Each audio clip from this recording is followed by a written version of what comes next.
Good morning student. आज हम मोल संकल्पना पढ़ेंगे।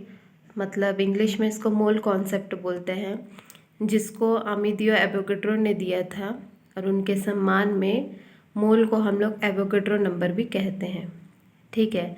एक्चुअल में जो मोल संकल्पना है और ये जो मोल जो होता है, ये आप लोग बहुत जगह पे यूज़ करते हुए देखे होंगे। जैसे एक मोल विलय के कण विलयन में उपस्थित है, ऐसा ऐसा करके अगर हम लोग प्रैक्टिकल किए होंगे तो फिर देखे होंगे कि इस टाइप का वर्ड आता है मोल। और इसको आप लोग 9th क्लास में पढ़े हो, 9th क्लास में पढ़े हो, लेकिन फिर भी थोड़ा भूल गए होगे। इतना ज़्यादा कॉन्सेप्ट क्लियर नहीं रहता है, इसलिए 11th क्लास में फिर से एक बार पढ़ाया जाता है। ठीक है। अब सपोज़ एक एग्ज़ाम्पल लेते हैं।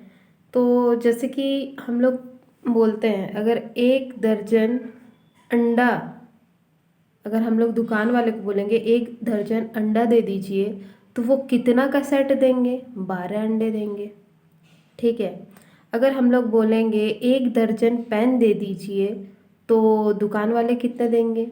12 देंगे। मतलब दर्जन का मतलब पहले से ही इसको सेटिस्फाई कर दिया गया है कि 12 ही वो चीज़ हम लोग को मिलना है। ठीक है।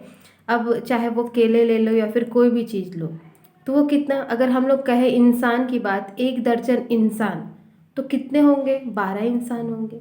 मतलब एक दर्जन जो है अपने आप में एक नंबर है ना। जो दर्जन है अपने आप में खुद में एक नंबर है।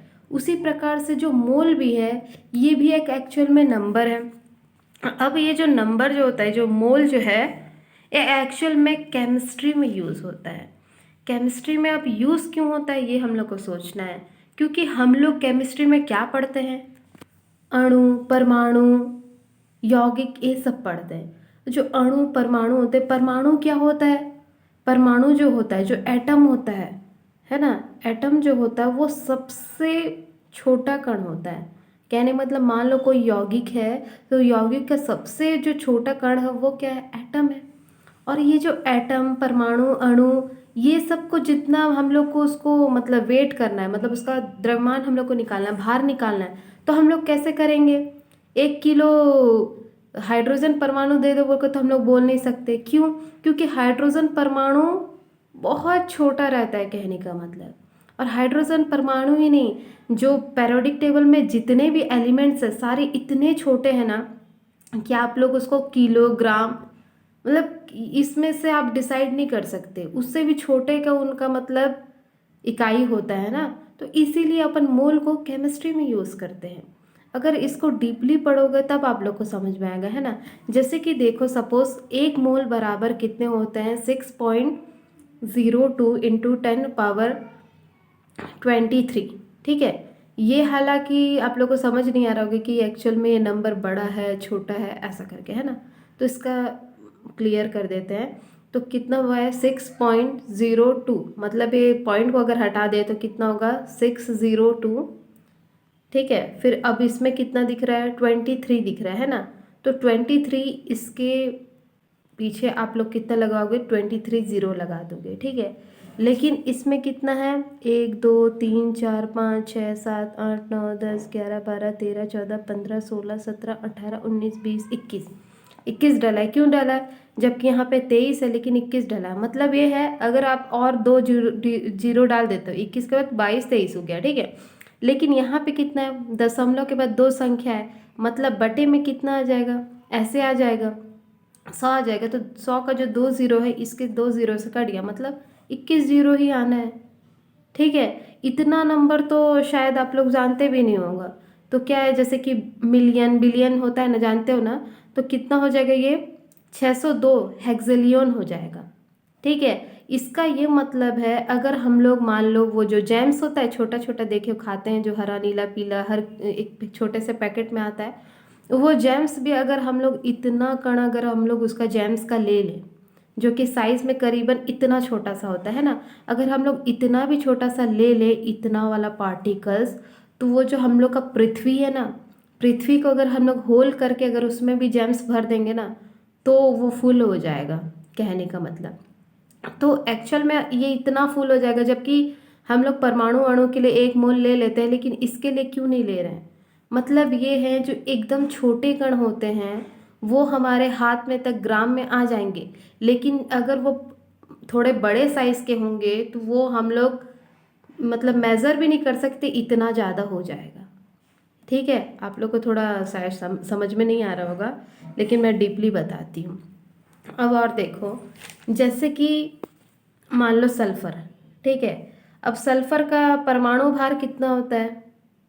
32 होता है, ठीक है। उसका परमाणु क्रमांक कितना होता है? 16 होता है, लेकिन उसका भार कितना होता है? 32 होता है।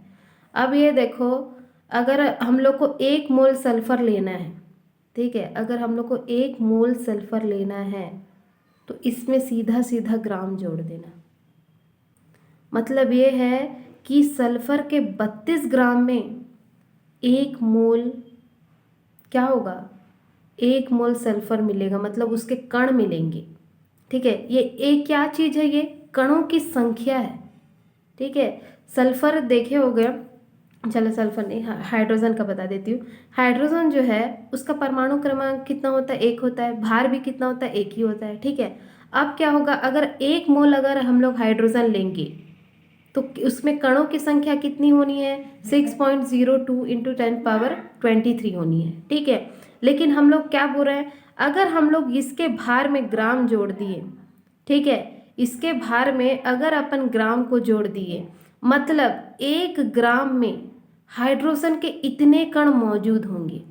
जो भी जिसका भार होगा ना, वही चीज में उतने ही कण मौजूद हैं। मतलब 1 मोल मतलब पूरा प्रूफ हो गया है कि इतने कण तो होने ही है करके। लेकिन अपन कैसे प्राप्त कर रहे हैं इसको? जैसे हाइड्रोजन है, हाइड्रोजन का भार कितना है? 1 है। ठीक है, अब इस 1 में क्या करना है? ग्राम को जोड़ देना है। ठीक है, मतलब एक ग्राम आप लोग जानते हो? नहीं जानते हो तो जैसे देखो, 1000 जो ग्राम होता है, ठीक है, ये क्या होगा? 1 किलो होगा। ठीक है, अब यहीं पे 500 ग्राम मतलब क्या हो जाएगा? आधा किलो हो जाएगा। ठीक है, अब ये समझ लो, ये 500 से भी छोटा है ना, 1 है मतलब 500 से भी छोटा, मतलब इतने ही थोड़ा सा आ जाएगा। 1 ग्राम मतलब इतना थोड़ा सा। अब इतना थोड़ा सा ये वाला आ रहा है। ठीक है, अब यहीं पे देखो, इतना थोड़ा सा मतलब 1 ग्राम में इतने कण मौजूद है हाइड्रोजन के, बट 32 ग्राम में सल्फर के इतने कण मौजूद है। ऐसा क्यों सोच रहे होगे? क्योंकि आप लोग जानते होंगे, जो हाइड्रोजन का जो परमाणु क्रमांक होता है 1 होता है, मतलब उसका फर्स्ट कक्षक ही यूज हो रहा है। फर्स्ट कक्षक मतलब जैसे कि KLMN पढ़े हैं अपन, कक्षक ऐसे ऐसे करके पढ़े होंगे ना 9th क्लास 10th क्लास में। तो उसका फर्स्ट वाला जो कक्षक है वो कितना है? K है, जिसका n के बराबर कितना होता है? 1 होता है। इसमें हाइड्रोजन का इलेक्ट्रॉन कितना रहता है? बस मात्र 1 रहता है। मतलब इसके पास तो कक्ष ही नहीं है ज़्यादा, एक ही कक्ष है। मतलब ये सोच समझ सकते हो, ये सबसे पहला स्टार्टिंग वाला एलिमेंट है, इसका परमाणु क्रमांक 1 है। मतलब देखो, इसका कक्ष भी एक ही होगा, छोटा होगा। अब छोटा होगा तो कैसे? इसका साइज भी छोटा होगा, इसकी आकृति भी छोटी। किसकी? हाइड्रोजन की। अब वहीं पे सल्फर का देख लो कैसे होगा। यहाँ पे नाभिक रहेगा, फिर फर्स्ट K में कितना आएगा? 2 हो जाएगा। ठीक है, फिर L में कितना होगा? 8 हो जाएगा। फिर और में कितना हो जाएगा? 8 हो जाएगा। अब कितना हो गया इसमें? 2 या 10, इसमें मतलब 6 आना है। ठीक है, 16 है परमाणु क्रमांक किसका? सल्फर का। मतलब क्या हो जाएगा समझ लो। अब इसका साइज देखो और इसका साइज देखो, बड़ा है ना इसका साइज। कितने कक्ष हुए हैं? KLM 3 कक्षक यूज हो रहे हैं इसके इलेक्ट्रॉन को रखने के लिए। किसके? सल्फर के इलेक्ट्रॉन को रखने के लिए। वहीं से आप समझ सकते हो हाइड्रोजन और सल्फर का जो साइज है वो कितना है? काफी डिफरेंस है ना। अब इतना डिफरेंट है तो सोचो, इसका अलग अलग ग्राम में भी उसके कणों की संख्या अलग अलग होगी है ना। तो यही बात है, इसका साइज बड़ा होने के चक्कर में इतना ग्राम में इतने कण मौजूद है, जबकि इसका साइज छोटा होने की वजह से मात्र 1 ही ग्राम में, हाइड्रोजन के 1 ही ग्राम में इतने कण मौजूद है। समझ लो, जो ये दिख रहे हैं ना, इतने सारे कण हैं। इसीलिए हम लोग इसको बड़े चीज को, बड़े पैमाने को तौलने नापने के लिए इसको हम लोग यूज नहीं करते। ये सिर्फ कण, परमाणु, अणु, इनको नापा जाने के लिए है। क्योंकि जो कण होते हैं, परमाणु होते हैं, अणु होते हैं, काफ़ी छोटे होते हैं। अब इनको मेजरमेंट के लिए हम लोग को किलोग्राम ये सब का बाट डालने की जरूरत नहीं पड़ती। हमको क्या करना रहता है? मोल से हमको उसको काउंटिंग करते हैं कि कितने ग्राम में इस चीज के कितने कण मौजूद होंगे, कण की संख्या, मतलब 1 ग्राम अगर आप लोग हाइड्रोजन ले लोगे ना, ओनली 1 ग्राम, कैसे भी करके ग्राम से आप उसको तूल, जो भौतिक तुला होता है उससे अगर आप 1 ग्राम हाइड्रोजन तौल लिए समझ लो, तो ये 1 ग्राम हाइड्रोजन में इतने कण हैं उपस्थित, किसके, हाइड्रोजन के इतने कण आपको मिलेंगे ये ओनली 1 ग्राम में। ठीक है, अब यहीं पे सल्फर का 32 ग्राम आप पहले तौल लोगे, तौलने के पश्चात आप ये देखोगे कि सल्फर के इतने कण ओनली 32 ग्राम में उपस्थित होंगे। थोड़ा थोड़ा समझ आ रहा होगा, है ना। मतलब ये है कि सल्फर के 32 ग्राम आप पहले तौल लोगे, तब आप देखोगे कि इतने कण उसमें मौजूद है, कितने, 6.02 इंटू 10⁻23 इतने कण मौजूद है सल्फर के ओनली 32 ग्राम में। और हाइड्रोजन के 1 ग्राम में इतने कण मौजूद है। 1 ग्राम का फर्क इसीलिए आ रहा है क्योंकि वो जो परमाणु है उनका साइज काफ़ी डिफरेंट है। समझ पा रहे हो ना। इसका कक्षक देखो, इसके पास एक ही कक्षक और वो एक कक्ष में एक ही इलेक्ट्रॉन है, जबकि इसके पास कितने, 3 कक्ष है, पहले कक्ष में 2, दूसरे कक्ष में 8, तीसरे कक्ष में 6। किस लिए ऐसा हुआ, क्योंकि इसका परमाणु क्रमांक 16 होता है। ठीक है, तो 3 कक्षक यूज हो रहे हैं इलेक्ट्रॉन रखने के लिए। अब 3 कक्षक यूज हो तो सोचो इसका साइज भी बड़ा है। नाभिक से बाह्यतम कक्ष की दूरी देखो कितना ज़्यादा डिस्टेंस है, जबकि नाभिक से बाह्यतम कक्ष की दूरी एकदम छोटा सा है ना। तो परमाणु के साइज भी डिपेंड करते हैं ना। तो इस प्रकार से सिर्फ हाइड्रोजन का 1 ग्राम आप ले लोगे तो उसमें इतने कण मौजूद होंगे, और सल्फर के 32 ग्राम लेने पर इतने कण आएंगे, क्योंकि साइज बड़ा हो गया तो ग्राम भी थोड़ा ज़्यादा हो गया, भार भी इसका वेट भी तो ज़्यादा है ना, इस वजह से। ठीक है, तो ऐसे करना है। अब देख लेते हैं, जैसे कि यहाँ पे कार्बन है। ठीक है, कार्बन का क्रमांक नहीं लेना है। जैसे कार्बन का परमाणु भार कितना होता है, 12 होता है। ठीक है, अब कोई किसी ने ये बोला कि कार्बन का 1 मोल हमको दे दीजिए ऐसा करके, तो कार्बन के 1 मोल में कितने कण, 1 मोल आ गया, शब्द मोल आ गया, मतलब इतने कण मौजूद तो होने हैं, पहली बात। ठीक है, लेकिन कि इतने कण मौजूद होने के लिए कार्बन को कितना ग्राम होना पड़ेगा ये अपन को डिसाइड करना है। इतने कण कार्बन के मौजूद करने के लिए अपन को कार्बन कितना ग्राम लेना है ये अपन को बस डिसाइड करना, और कुछ नहीं। ठीक है, मतलब ये है कार्बन का जो भार होगा कितना होगा, 12 होता है। अब 12 में बस आप लोग ग्राम जोड़ दीजिए। ठीक है, 12 में जो उसका द्रव्यमान होगा ना भार, उसी में आपको ग्राम जोड़ना है। ग्राम में ही कार्बन के 12 ग्राम में आप देखोगे कि इतने कण मौजूद है। छोटा छोटा छोटा छोटा कार्बन कार्बन पूरा कार्बन कार्बन रहेगा, और इतने सारे कण रहेंगे ओनली 12 ग्राम में। ठीक है, इसी प्रकार से सपोज अगर अपन कुछ यौगिक देख लेते हैं। ठीक है, अब यौगिक में मान लो जल ले रहे हैं। ठीक है, अब जल ले रहे हैं, अब किसी ने बोला 1 मोल जल दे दीजिए। ठीक है, अब 1 मोल, मोल शब्द मतलब इतने कण तो मौजूद है, पहली बात। ठीक है, पर उसमें नहीं जाते, पहले अपन इसको देखते हैं हाइड्रोजन का। अब देखो ये इतना ज़्यादा कैसे हो जाएगा वो भी सोचोगे, क्योंकि ये कण दोनों का साइज अलग अलग है। ठीक है, पहली बात देखते हैं हाइड्रोजन का परमाणु द्रव्यमान कितना होता है, 1 होता है। ठीक है, इंटू 2 किस लिए लिखा गया यहाँ पे, हाइड्रोजन उपस्थित कितना है, 2 है, प्लस अदर एलिमेंट के लिए जा रहे हैं तो प्लस कर देंगे। उसके बाद नेक्स्ट एलिमेंट कौन सा है, ऑक्सीजन है। ऑक्सीजन का कितना होता है भार, 8 रहता है क्रमांक, और 16 कितना हो जाता है उसका भार हो जाता है। तो जोड़ने के पश्चात कितना हो गया, 18 आया। तो 18 ग्राम जल में, जल के इतने कण मौजूद होंगे। ठीक है, 18 ग्राम जल में, अब जल के अगर बोल देंगे ग्लास में ले लिया 18 ग्राम अपन जल। ठीक है, अब उसमें कण कितना मौजूद है बोलने से कितना है, उसमें 1 मोल कण है, और 1 मोल कण ही क्या है, 6.02 इंटू 10⁻23। अब यही नंबर को ही अपन बोलते हैं एवोगैड्रो नंबर। ठीक है, समझ में आ गया होगा शायद, है ना। अब देखो कुछ एग्जाम्पल देख लेते हैं। जैसे अपन एग्जाम्पल है, जैसे सल्फर डाइऑक्साइड के 0.064 ग्राम में अणुओं की गणना कीजिए। ठीक है, सल्फर डाइऑक्साइड के इतना ग्राम में अणुओं की गणना करना है अपन को। तो सबसे पहले हम लोग धीरे से चलते हैं, ठीक है। सबसे पहले अपन ये देख लेते हैं, अगर मान लो सल्फर का अपन 1 मोल लेते हैं, ठीक है।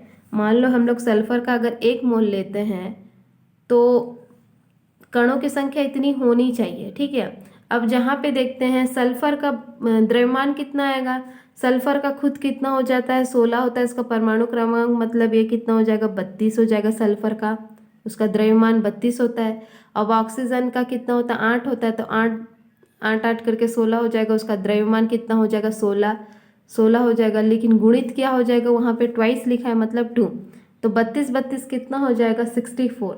मतलब ये है जो सल्फर के 64 ग्राम में, सल्फर के 64 ग्राम में सल्फर के इतने कण मौजूद है। अब इसी को क्या बोलेंगे 1 मोल, सॉरी सल्फर बोल रही, सल्फर डाइऑक्साइड है ना, सल्फर डाइऑक्साइड के इतने ग्राम में इतने कण मौजूद है, ठीक है। अब इतने कण मौजूद है, अब ये कितने इतने कण मौजूद हो गए मतलब 1 मोल सल्फर डाइऑक्साइड ऐसा हो गया, ठीक है।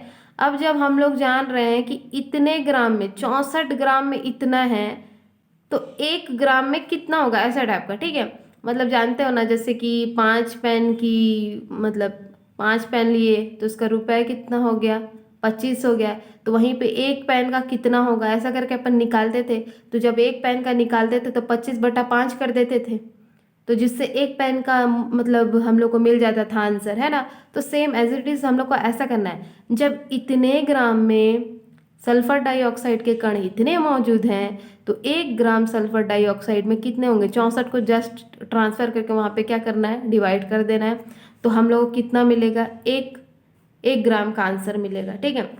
उसी प्रकार से अगर हम लोग को इतना जानना है, तो अगर हम लोग 1 ग्राम का जान जाएंगे तो फिर बाद में हम लोग इसका भी जान जाएंगे। 1 ग्राम का पहले जैसे लिखे हुआ वैसे लिखना है, और जब इसका ग्राम का निकालोगे तो उसी को हम लोग को यहाँ पे पास में लाके क्या कर देना है गुणा कर देना है, ठीक है।